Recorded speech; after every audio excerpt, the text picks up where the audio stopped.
नमस्कार। आप सभी दर्शकों का हार्दिक स्वागत है। प्रिय दर्शकों, इस कार्यक्रम में हम बात करेंगे कि वर्ष 2024 वृश्चिक राशि के जातकों के लिए क्या परिणाम लेकर के आने वाला है, कैसा रहेगा यह पूरा वर्ष, किन क्षेत्र में सावधानी रखनी है और क्या उपाय करके इस वर्ष को और बेहतर कर सकते हैं। कहूंगा आपसे कि मन में कोई संशय हो तो झिझक मत कीजिएगा। चैनल की किसी भी वीडियो पर कमेंट के माध्यम से आप अपना प्रश्न पूछ सकते हैं। हमारा प्रयास रहेगा कि हम आपके प्रश्न का भी उत्तर अवश्य दें। तो आइए बिना विलंब के चर्चा प्रारंभ करते हैं, समझते हैं कि वर्ष 2024 वृश्चिक राशि के जातकों के लिए कैसा रहने वाला है। तो सबसे पहले हमें कुछ प्रमुख ग्रहों की स्थिति को जान लें, उसके बाद हम आगे बात करेंगे। तो देखिए, ये मैंने जो चंद्रमा 8 अंक जहां लिखा हुआ है, यह वृश्चिक राशि है। यदि आपको अपनी राशि नहीं भी पता तो भी आप अपनी जन्म कुंडली देखें और देखें कि चंद्रमा जहां स्थित है वहां क्या अंक लिखा है। यदि वहां 8 अंक लिखा है तो आपकी राशि वृश्चिक है। जो ग्रह स्थिति रहेगी, शनि एवं वर्ष पर्यंत आपके लिए विराजमान रहेंगे चतुर्थ भाव में कुंभ राशि पर, यानी पूरे वर्ष 2024 में ये यहीं रहने वाले हैं। और कहीं ना कहीं आपकी ढैया भी है, तो इसको कैसे मैनेज करना है, इसके क्या दुष्प्रभाव हो सकते हैं, उस पर भी बात करेंगे। राहु आपके लिए पूरे वर्ष मीन राशि पर पंचम भाव में ही रहेंगे। अब वो बुद्धि के भाव में, विवेक के भाव में, ज्ञान के भाव में, संतान के भाव में राहु की यह उपस्थिति क्या परिणाम देगी, अच्छा या बुरा, इस पर भी बात होगी। वर्ष पर्यंत केतु लाभ भाव में रहेंगे। केतु एक ऐसे ग्रह हैं ये जहां स्थित होते हैं वहां से विरक्ति देते हैं। तो ये केतु का प्रभाव क्या रहेगा, लाभ की क्या संभावनाएं रहेंगी वर्ष 2024 में आपके लिए। और सबसे महत्वपूर्ण बात, सर्वाधिक शुभ ग्रह देवगुरु बृहस्पति अप्रैल तक आपके लिए छठे भाव में रहेंगे और मई से ये आ जाएंगे सप्तम भाव में, जो कि केंद्र है वृषभ राशि में। तो ये ग्रहों की प्रमुख स्थिति है। अब देखिए, सबसे पहले बात मैं गुरु की कर लूं, उसके बाद राहु और शनि की बात करेंगे। तो यहां पर जब देवगुरु बृहस्पति स्थित है छठे भाव में, तो छठे भाव में देवगुरु बृहस्पति शत्रुहंता बनाते हैं। निसंदेह इस समय अप्रैल तक तो समय कुछ आपका कठिन है, इसमें कोई संशय नहीं है, संकोच नहीं है मुझे कहने में, क्योंकि मेरा प्रयास रहता है कि आपके सामने सत्य रखूं। अब देखिए, यहां पर गुरु छठे भाव में, शत्रु आप पर हावी तो नहीं रहेंगे, लेकिन शत्रु परेशान करेंगे। इस समय में जो छात्र प्रतियोगी परीक्षाओं की तैयारी कर रहे हैं उनके लिए भी थोड़ा मुश्किल यह हो रहा है कि शनि की दृष्टि जो दशम भाव में जा रही है, यह आपके कार्य में विलंब कर रही है। और सिर्फ प्रतियोगी परीक्षार्थियों के लिए ही नहीं, यह सब पर समान रूप से लागू होता है। दशम भाव पर एक साथ शनि की भी दृष्टि जा रही है, बृहस्पति की भी दृष्टि जा रही है। काम तो आपके हो रहे हैं, लेकिन जिस तरीके से होना चाहिए वैसा नहीं हो रहा है। कोई ना कोई बाधा, कोई ना कोई अड़चन उपस्थित हो जा रही है। अच्छा, बृहस्पति की दृष्टि व्यय भाव पर भी जा रही है, तो शुभ कार्यों में अभी व्यय हो रहा है। तो वहीं जो बहुत अच्छी बात है कि देवगुरु बृहस्पति की अपनी ही दृष्टि धन भाव पर जा रही है, जो कि धन संचय के लिए ठीक है। लेकिन शनि की प्रभाव की वजह से धन संचय अभी आपका उस तरीके का नहीं हो पा रहा है। यानी अगर देखा जाए तो देवगुरु बृहस्पति एक ऐसे ग्रह हैं जो कि अगर अशुभ भाव में भी चले जाएं, शत्रु राशि में भी हों, तो भी बहुत ज्यादा परेशान नहीं करते, परंतु फिर भी कुछ परेशानियां हैं आपके जीवन में। खास करके अगर देखा जाए तो अप्रैल से, मई से पहले की बात कर रहा हूं, अप्रैल तक आपका जो वैवाहिक जीवन है उसमें भी कुछ अनबन की स्थिति बनी हुई है। जो डिफरेंस ऑफ ओपिनियन है, वैचारिक मतभेद है, यह बना हुआ है। और कहीं ना कहीं कुछ स्वास्थ्य संबंधित परेशानियां भी आपको परेशान किए हुए हैं। कुछ चिड़चिड़ापन सा अभी आपके स्वभाव में आ रहा है, जो कि अप्रैल 2024 तक रहेगा। परंतु जब देवगुरु बृहस्पति 1 मई को आपके लिए सप्तम भाव में आ जाएंगे, तो आपके लिए स्थिति बहुत अनुकूल हो जाएगी। क्योंकि सभी शास्त्रों ने, सभी विद्वानों ने एक मत से यह माना है कि सप्तम भाव में देवगुरु बृहस्पति की स्थिति बड़ी अनुकूल होती है, केंद्र में आ जाते हैं। और फिर आपके लिए कहां कहां लाभ की स्थितियां बनेंगी वह समझिए। सप्तम दृष्टि जाएगी लग्न पर। यह दृष्टि लग्न पर जाने की वजह से मई के बाद से आपकी सोच में बड़ा परिवर्तन आएगा। आपकी सोच सकारात्मक होगी और आपकी जो ग्रह, जो ये सितारे हैं, फिर वह इशारा करेंगे कि आप सफलता की बुलंदी की तरफ बढ़ने लगे, क्योंकि जब मन में सकारात्मक भाव का उदय होता है तो नतीजा भी सकारात्मक आना प्रारंभ हो जाता है।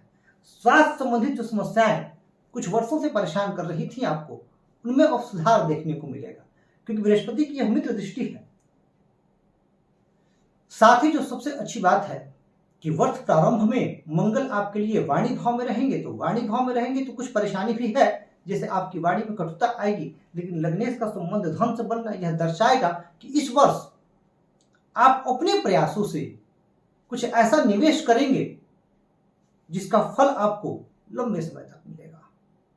यह बहुत सुखद स्थिति बनी हुई है। बृहस्पति की दृष्टि लाभ भाव पर जाएगी, यानी लाभ के मार्ग प्रशस्त होंगे जीवन में। मई के बाद से यदि आप अपना कोई व्यवसाय शुरू करना चाहते हैं तो आपके लिए स्थिति बहुत अनुकूल है, या जो लोग नौकरी में हैं उनके लिए पदोन्नति का अवसर भी हो सकता है। हालांकि एक चीज जो है, थोड़ी सी कर्म भाव से दृष्टि तो चली जाएगी, तो ये एक संभावना बनेगी कि मई के बाद आपको अपना, जो लोग जॉब में हैं उनकी बात कर रहा हूं, आपको अपना वर्क प्लेस जो है कहीं और स्विच करना पड़े, यानी आप जहां जॉब करते हैं वहां से स्विच करें और किसी और जॉब में जाए, या कोई नया व्यवसाय कुछ नया प्रारंभ करें, या आप नौकरी में भी हैं तो इसकी भी संभावना अवश्य बन रही है कि आप कोई साइड बिजनेस शुरू करें, पार्ट टाइम बिजनेस शुरू करें और आप उससे लाभ कमाएं। पर ऐसा मई के बाद होता हुआ दिखाई दे रहा है।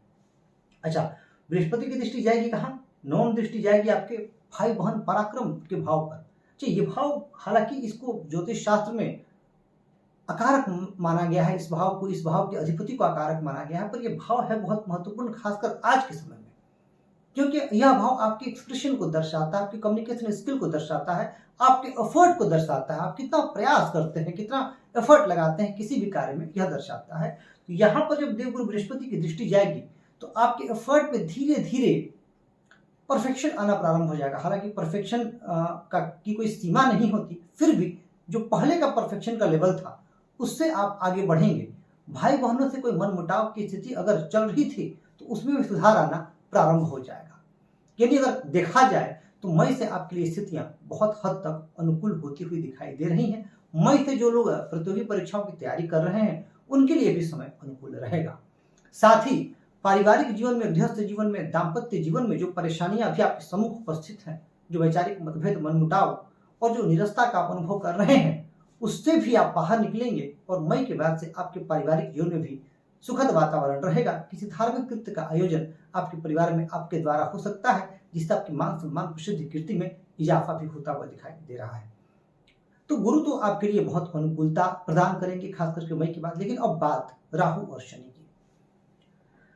पंचम भाव में राहु है और एकादश भाव में केतु है। क्या करेंगे राहु? संतान से संबंधित चिंताएं आपको अवश्य देने वाले हैं।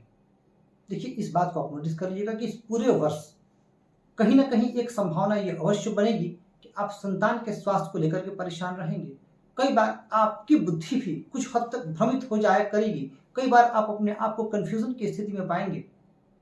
तो कई बार आपको ऐसा भी महसूस होगा कि जीवन जो है थोड़ा नीरस होने लगा है। राहु जब यहाँ पर बुद्धि भाव में आकर के स्थित होते हैं, अच्छा, इसकी यह भी संभावना बनती है क्योंकि राहु क्या है? राहु अचानकता के ग्रह। तो राहु कई बार कुछ ऐसा करवाते हैं व्यक्ति से कि बड़े बड़े स्कीम में पैसा लगवा देना या बहुत ज्यादा हाईली एम्बिशियस हो जाना। अच्छा, बुद्धि भाव में है तो सबसे पहला प्रहार बुद्धि पर होगा। तो कहीं ना कहीं कई काम आप एक साथ करना चाहेंगे और किसी भी काम को अच्छे से नहीं कर पाएंगे। तो आपको सलाह यह है कि थोड़ा सा आपको बुद्धि विवेक पर विशेष ध्यान देना है और काफी सोच समझ करके कार्य करना है। अच्छा, यहाँ पर राहु जब पंचम में होंगे तो मन बड़ा करता है कि स्टॉक मार्केट से, इंट्राडे ट्रेडिंग से पैसे कमाए जाए। देखिए, स्टॉक मार्केट एक साइंस है, मैं इसको जुआ तो बिल्कुल भी नहीं मानता। एक स्पेकुलेशन है, एक स्टडी है, एक अप्रोच है जिससे आप सफल होते हैं, बहुत हद तक सफल होते हैं। कई लोगों ने तो कितनी सफलताएं अर्जित की हैं। पर यहाँ पर आपको सलाह यह है कि अगर आपकी जन्म कुंडली में, याद रखिए मैं गोचर की बात नहीं कर रहा हूँ, यदि आपकी जन्म कुंडली में स्टॉक मार्केट को सपोर्ट करने वाले ग्रह योग हैं और बन रहे हैं, तभी आप पैसा लगाइएगा। नहीं तो आप लंबी अवधि के निवेश के लिए जा सकते हैं। छोटी अवधि में बड़ा मुनाफा कमाने का आप सोचेंगे तो वहां आपको धक्का लग सकता है, क्योंकि राहु कई बार ऐसा करवाते हैं। और समझ लेते हैं केतु। केतु की क्या स्थिति रहेगी? केतु देखिए लाभ भाव में है लाभ भाव में सभी शास्त्र एक मत से कहते हैं कि कोई भी ग्रह बुरा फल नहीं देते। तो केतु यहाँ, हालांकि इनके स्वभाव में ही ऐसा है कि जहां से स्थित होते हैं वहां से कुछ विरक्ति देते हैं, परंतु लाभ भाव में स्थित होकर कि आपके लिए भला ही करेंगे, आपका नुकसान नहीं करेंगे, आपको धर्म आध्यात्म में ले जाएंगे और धर्म आध्यात्म में जाकर के आपको मानसिक स्वास्थ्य का लाभ अवश्य होता हुआ दिखाई दे रहा है, जो कि आज के समय में बहुत ज्यादा जरूरी है। अब बात करते हैं शनि की। वर्ष पर्यंत शनि आपकी यही विराजमान रहने वाले। अब होगा क्या?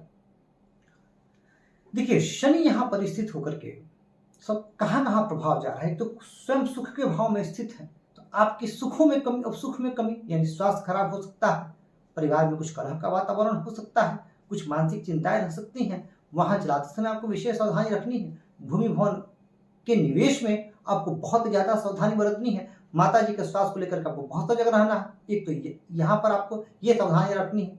दूसरी बात क्या है, शनि की दृष्टि जा रही है कहाँ? छठे भाव पर नीच दृष्टि है। हालांकि शत्रुओं के विनाश का कार्य करेगी, लेकिन एक बात याद रखिएगा, इस मोर्चे पर आपको विशेष सावधान ये रहना होगा कि यहाँ पर कुछ गुप्त शत्रु आप पर हावी हो सकते हैं। कई बार कुछ लोग बहुत मीठा बोल करके, अच्छी बातें करके आपका नुकसान कर सकते हैं, तो थोड़ा सा आपको यहाँ पर सावधान रहना चाहिए।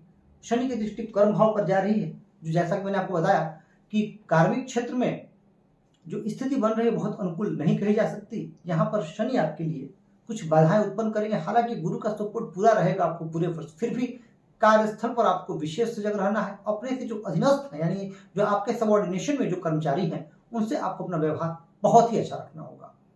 शनि की दृष्टि कहाँ जा रही है? लग्न पर। आलस्य से बचिएगा, क्योंकि जब शनि लग्न पर दृष्टि जाती है, शनि स्वयं लग्न में होते हैं, तो कहीं ना, हालांकि ये शत्रु दृष्टि है इनकी, तो इसीलिए परेशानी ज्यादा हो सकती है।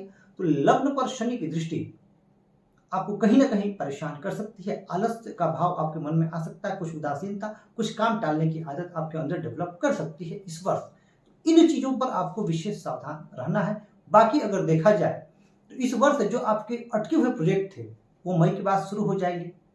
विद्यार्थियों के लिए समय मई के बाद अनुकूल आ रहा। एक पहलू रह गया, जो लोग प्रेम संबंधों में हैं उनके लिए यह वर्ष अनुकूल नहीं का। दाम्पत्य जीवन के लिए ठीक है, जो विवाहित हैं उनके लिए कुछ हद तक ठीक है, लेकिन जो लोग प्रेम संबंधों में हैं उनके लिए यह समय अनुकूल नहीं है। प्रयास कीजिएगा कि आपकी तरफ से कोई गलती ना हो। तो अगर देखा जाए तो यह जो पूरा वर्ष है आपको मिला जुला परिणाम देगा, लेकिन कुछ मामलों में आपके लिए मई के बाद से स्थितियां बहुत बेहतर होती हुई नजर आ रही हैं। सावधानी विशेष तौर पर दो रखिएगा। एक तो गुप्त शत्रु आपको परेशान कर सकते हैं, और दूसरी बात है कि जो तुरंत पैसे कमाने की स्कीम है या जल्दी पैसे कमाने का अगर कोई लालच दे तो जल्दी भरोसा मत कीजिएगा, क्योंकि आप शनिदेव की यह अपेक्षा आपसे, क्योंकि अभी आपके कर्म भाव पर शनिदेव की पूर्ण दृष्टि है, तो शनिदेव आपसे यह अपेक्षा कर रहे हैं कि आप कर्म में लीन रहें। हालांकि शनि अपनी ही राशि में है, तो बहुत ज्यादा चिंतित होने की आवश्यकता नहीं है। आप बात कर लेते हैं उपाय पर कि वर्ष पर्यंत आप क्या उपाय करें। तो देखिए, एक तो सबसे आपकी जो राशि वृश्चिक है, तो वृश्चिक राशि के स्वामी कौन? मंगल।